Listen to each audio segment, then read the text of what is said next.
दोस्तों, हम सभी जिन चीजों को अपनी आंखों से देखते हैं, हम सिर्फ उसी पर विश्वास करते हैं। भूत प्रेत, आत्माओं जैसी चीजों को आज का विज्ञान तो नहीं मानता, लेकिन हमारे हिंदू धर्म ग्रंथों के अनुसार भूत प्रेत होते हैं। भूत प्रेतों के बारे में स्वयं गरुड़ पुराण के प्रेत कल्प में विस्तार से बताया गया है। इस अध्याय में राजा बभ्रुवाहन और एक प्रेत की कथा का वर्णन है। दोस्तों, गरुड़ पुराण की इस कथा के माध्यम से इस वीडियो में आप आगे जानेंगे कि आखिर व्यक्ति मरने के बाद प्रेत बनता क्यों है, भूत प्रेत क्या खाते हैं, कहां रहते हैं और भूत प्रेतों को इस योनि से मुक्ति कैसे मिलती है। नमस्कार दोस्तों, स्वागत है आपका हमारे चैनल वैदिक ज्ञान संगम में। आपसे अनुरोध है कि चैनल को सब्सक्राइब कर लें और कमेंट बॉक्स में जय श्री नारायण लिखकर परमात्मा को अपना आभार व्यक्त करें। दोस्तों, जिस तरह से हमारी यह दुनिया है, ठीक उसी तरह भूत प्रेतों की भी अपनी दुनिया होती है। उस दुनिया में केवल भूत प्रेत ही रहते हैं। हालांकि हर व्यक्ति इस बात को नहीं मानता, लेकिन जो लोग भूतों को देख लेते हैं या महसूस कर लेते हैं, उन्हें इनके होने पर यकीन हो जाता है।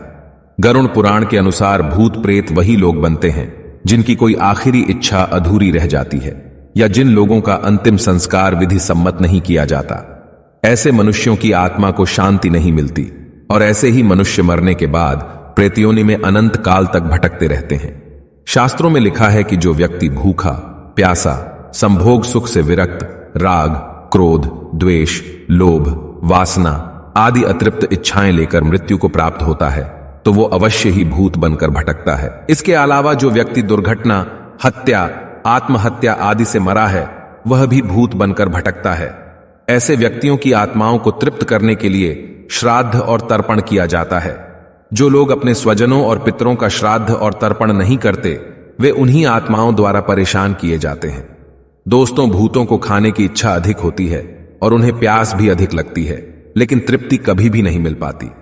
भूत प्रेत क्या खाते हैं, इसे जानने से पहले आइए जानते हैं कि वह कहां रहते हैं और क्या करते हैं। भूत प्रेत बहुत दुखी और चिड़चिड़े होते हैं और कई प्रेत हर समय इस बात की खोज करते रहते हैं कि उन्हें मुक्ति देने वाला कोई मिल जाए।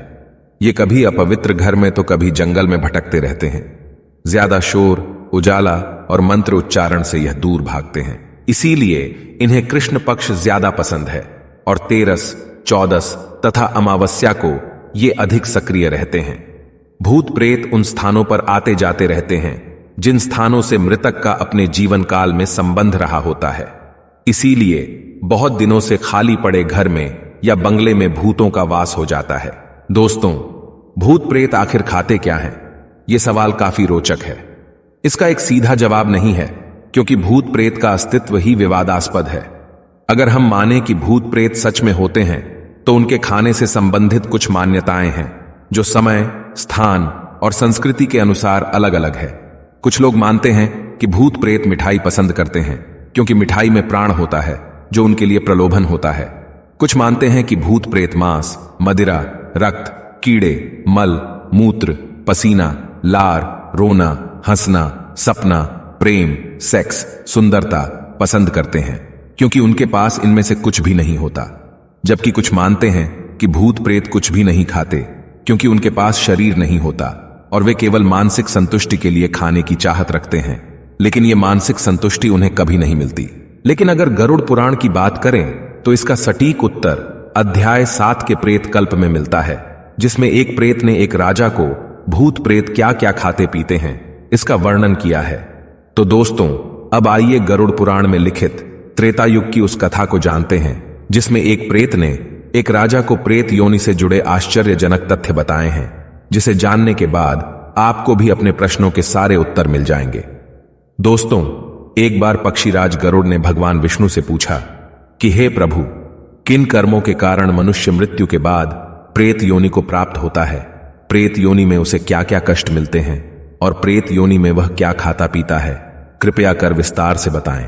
इसके उत्तर में भगवान विष्णु ने गरुड़ से कहा, हे पक्षीराज, तुम्हारे प्रश्न के उत्तर में मैं तुम्हें त्रेतायुग के महाबलशाली और धर्मपरायण राजा बभ्रुवाहन के विषय में बताता हूं। राजा बभ्रुवाहन धर्म कर्म में विश्वास रखने वाला प्रजापालक राजा था। एक बार वह शिकार पर गया और शिकार करते करते घनघोर वन में वह भटक गया। बहुत भटकने के बाद जंगल के बीच में उसे एक तालाब दिखाई दिया। राजा थकान और भूख प्यास से बहुत व्याकुल था। उसने जलाशय में पानी पीकर स्नान किया और एक पेड़ के नीचे आराम करने लगा। तभी एक भयानक प्रेत उसके सामने आया और बड़ी विनम्रता से कहा, हे धार्मिक व्यक्ति, आप कौन हैं? आपके संपर्क में आने से मेरा प्रेत भाव छूट गया है। तब राजा ने उस प्रेत से पूछा, तुम कौन हो और किन कर्मों के कारण तुम्हें यह प्रेतत्व प्राप्त हुआ है, और यहां इतने डरावने घनघोर वन में क्यों हो, तथा किस विधि से तुम्हें इस योनि से मुक्ति प्राप्त होगी? तब प्रेत बोला, हे राजन, जिन मृतकों का अंतिम संस्कार, श्राद्ध तर्पण, दशगात्र विधान जैसे कर्मकांड नहीं होता, तथा जो लोग अकाल मृत्यु, अपमृत्यु और पाप कर्मों से मर जाते हैं, वे सब प्रेत रूप में यहां निवास करते हैं और अतृप्त अवस्था में हमेशा भटकते रहते हैं। हे राजन, हम प्रेत किसी भी भौतिक वस्तु को ग्रहण कर तृप्त नहीं हो पाते। इस वन में सुंदर फल विद्यमान है, फिर भी मैं भूख प्यास से पीड़ित हूं, क्योंकि मुझे जल और फल किसी की भी प्राप्ति नहीं हो पाती। हे राजन, अब मैं आपको अपने पूर्व जन्म के बारे में बताता हूं। मृत्यु से पूर्व मैं विदिशा नामक नगर में रहता था। वैश्य जाति में उत्पन्न हुआ था। उस जन्म में मेरा नाम सुदेव था। मैं खूब दान करता था। देवताओं पितरों को नियम से पूजन तर्पण आदि किया करता था, जिससे वे संतुष्ट रहते थे। किंतु मेरी कोई संतान न होने से मेरे सभी पुण्य कार्य निष्फल हो गए। मेरा कोई मित्र, बंधु, बांधव नहीं था, इसलिए किसी ने मेरा अंतिम संस्कार नहीं किया।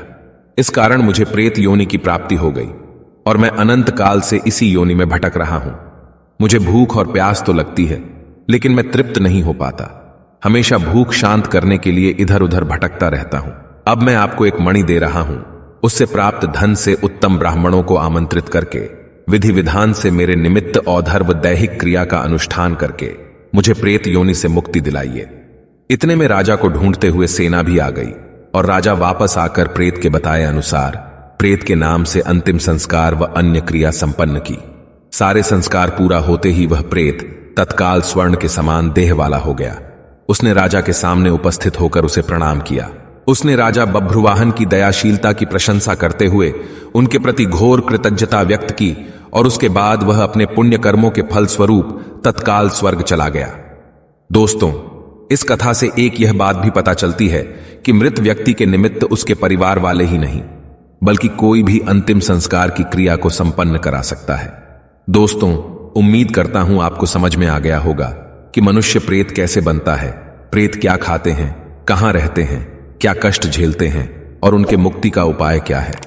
अगर यह वीडियो आपको अच्छी लगी हो तो वीडियो को लाइक करें और अपने बंधु बांधवों को शेयर करें, और ऐसे ही वीडियोस को देखने के लिए हमारे चैनल वैदिक ज्ञान संगम को सब्सक्राइब करें। सर्वे शुभम भवतु। आइए मिलते हैं अगली वीडियो में।